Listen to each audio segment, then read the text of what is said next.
Hi friends, welcome back to our YouTube channel. ನಾನಿವತ್ತು blouse ಪೀಸಲ್ಲಿ ಸ್ಯಾರಿನ ಯಾವ ಥರ ಉಡಿಸ್ಬೋದು ವರಮಹಾಲಕ್ಷ್ಮಿ ಹಬ್ಬಕ್ಕೆ ಅಂತ ತೋರಿಸ್ತಾ ಇದ್ದೀನಿ.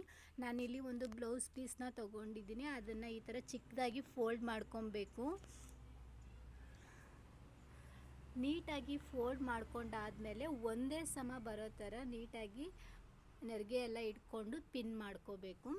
ಸೊ ಫ್ರೆಂಡ್ಸ್, ಯಾರ್ಯಾರ ನನ್ನ ಚಾನಲ್ನ ಸಬ್ಸ್ಕ್ರೈಬ್ ಮಾಡದೆ ವೀಡಿಯೋಸ್ ನೋಡ್ತಾ ಇದ್ದೀರಾ, ದಯವಿಟ್ಟು ಸಬ್ಸ್ಕ್ರೈಬ್ ಬಟನ್ನ ಕ್ಲಿಕ್ ಮಾಡಿ, ಹಾಗೆ ಪಕ್ಕದಲ್ಲಿರೋ ಬೆಲ್ ಬಟನ್ನು ಕೂಡ ಕ್ಲಿಕ್ ಮಾಡಿ, ಸೊ ದಟ್ ನಾನು ಮಾಡೋ ಪ್ರತಿಯೊಂದು ವೀಡಿಯೋದ ನೋಟಿಫಿಕೇಷನ್ ನಿಮಗೆ ಬರುತ್ತೆ.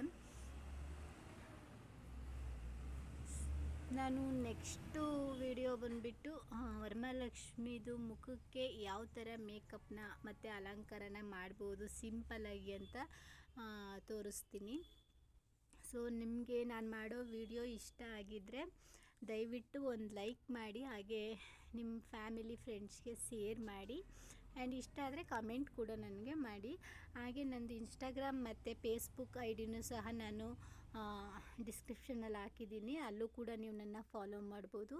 ಸೊ ನೀಟಾಗಿ ಈ ಥರ ಪಿನ್ ಮಾಡ್ಕೊಂಡಾದಮೇಲೆ ಇಲ್ಲಿ ಕಳಸ ಇಟ್ಟಿದ್ದೀನಲ್ವಾ, ಅದಕ್ಕೆ ಈ ಥರ ಹಾಕೋಬೇಕು. ಸೊ ನೋಡಿ ಎಷ್ಟು ಚೆನ್ನಾಗಿ ನೆರಿಗೆ ಎಲ್ಲ ಬಿಟ್ಟು ಎಷ್ಟು ಚೆನ್ನಾಗಿ ಕಾಣಿಸ್ತಾ ಇದೆ ಅಂತ. ನಾನಿಲ್ಲಿ ಕ್ಲಿಪ್ನ ಯೂಸ್ ಮಾಡ್ಕೊಂಡಿದ್ದೀನಿ. ನೆಕ್ಸ್ಟ್ ನಾನು ಅದಕ್ಕೆ ಪಿನ್ ಮಾಡ್ಕೊತೀನಿ. ಕ್ಲಿಪ್ ಯಾಕೆ ಯೂಸ್ ಮಾಡ್ಕೊಂಡಿದ್ದೀನಿ ಅಂದರೆ ಅದು ನೀಟಾಗಿ ಪರ್ಫೆಕ್ಟಾಗಿ ಕೂರಲಿ ಅಂತ ಕ್ಲಿಪ್ ಯೂಸ್ ಮಾಡ್ಕೊಂಡಿದ್ದೀನಿ ಅಷ್ಟೇ.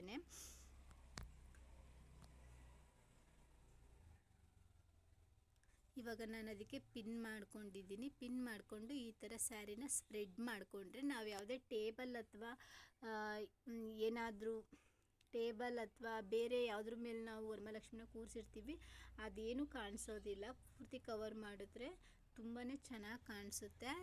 ಇಲ್ಲಿ ನಾನು ತೆಂಗಿನಕಾಯಿಗೆ ಮುಖವಾಡನ ಹಾಕಿ ರೆಡಿ ಮಾಡಿದ್ದೀನಿ. ನೆಕ್ಸ್ಟು ನಾನು ಜ್ಯುವೆಲರಿನ ಹಾಕಿ ತೋರಿಸ್ತೀನಿ ಯಾವ ಥರ ಕಾಣಿಸುತ್ತೆ ಅಂತ.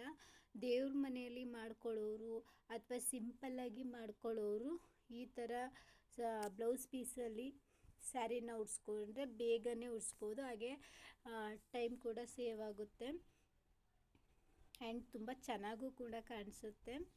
ನಾನು ಇಲ್ಲಿ ನಿಮ್ಗೆ ತೋರಿಸ್ತೀನಿ ನಾನು ಜ್ಯುವೆಲರಿ ಹಾಕಿ ಯಾವ ಥರ ಕಾಣಿಸುತ್ತೆ ಅಂತ. ಸ್ವಲ್ಪ ನಾನು ಹಳೆ ವಿಡಿಯೋದಲ್ಲಿ ಹೇಳಿರೋ ರೀತಿಯೇ ಸ್ವಲ್ಪ ವರ್ಕಿರೋ ಬ್ಲೌಸ್ನೇ ತೊಗೊಂಡ್ರೆ ಒಳ್ಳೆಯದು. ಹಾಗೆ ಇಲ್ಲಿ ನಾನು ಹೊಸ ಬ್ಲೌಸ್ನ ತೊಗೊಂಡಿದ್ದೀನಿ. ಯಾಕೆ ಅಂದರೆ ನಾವು ಯೂಸ್ ಮಾಡಿರೋ ಬ್ಲೌಸ್ ಪೀಸ್ ಆಗಲಿ ಅಥವಾ ಹಳೆ ಬ್ಲೌಸ್ ಪೀಸ್ ಆಗಲಿ ನಾವು ಯೂಸ್ ಮಾಡೋದು ಅಷ್ಟೊಂದು ಒಳ್ಳೆಯದಲ್ಲ.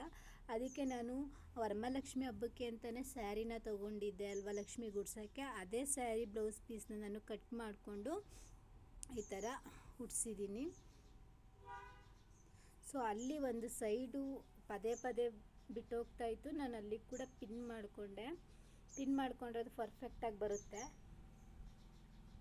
ಸೊ ಫ್ರೆಂಡ್ಸ್, ಕ್ವಿಕ್ಕಾಗಿ ಬ್ಲೌಸ್ ಪೀಸಲ್ಲಿ ಹೇಗೆ ವರಮಹಾಲಕ್ಷ್ಮಿ ಹಬ್ಬಕ್ಕೆ ಸ್ಯಾರಿನ ಉಡಿಸ್ಬೋದು ಸಿಂಪಲ್ಲಾಗಿ ಅಂತ ನಾನು ಈ ವಿಡಿಯೋದಲ್ಲಿ ತೋರಿಸಿದ್ದೀನಿ. ನಿಮಗೆ ಈ ವಿಡಿಯೋ ಇಷ್ಟ ಆಗಿದ್ದರೆ ಲೈಕ್, ಶೇರ್, ಕಮೆಂಟ್ನ ಮಾಡಿ. ಹಾಗೆ ಪದೇ ಪದೇ ಹೇಳ್ತಾ ಇದ್ದೀನಿ, ಸಬ್ಸ್ಕ್ರೈಬ್ ಮಾಡ್ಕೊಂಡು ನನ್ನ ವೀಡಿಯೋಸ್ನ ನೋಡಿ. ನನಗೆ ತುಂಬ ಅಂದರೆ ತುಂಬಾ ಹೆಲ್ಪ್ ಆಗುತ್ತೆ.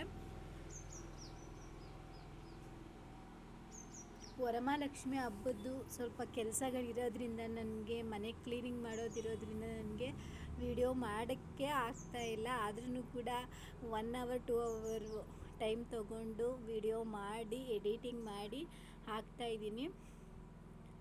ನಾನು ಯಸ್ಟರ್ಡೇನೇ ಇದನ್ನು ರೆಡಿ ಮಾಡಿದ್ದೆ, ಬಟ್ ನಾನು ನಿಮಗೆ ಅಪ್ಲೋಡ್ ಮಾಡೋಕ್ಕಾಗಲಿಲ್ಲ, ಸ್ವಲ್ಪ ಕೆಲಸ ಇರೋದ್ರಿಂದ. ಇವತ್ತು ನಾನು ಅಪ್ಲೋಡ್ ಮಾಡ್ತಾಯಿದ್ದೀನಿ.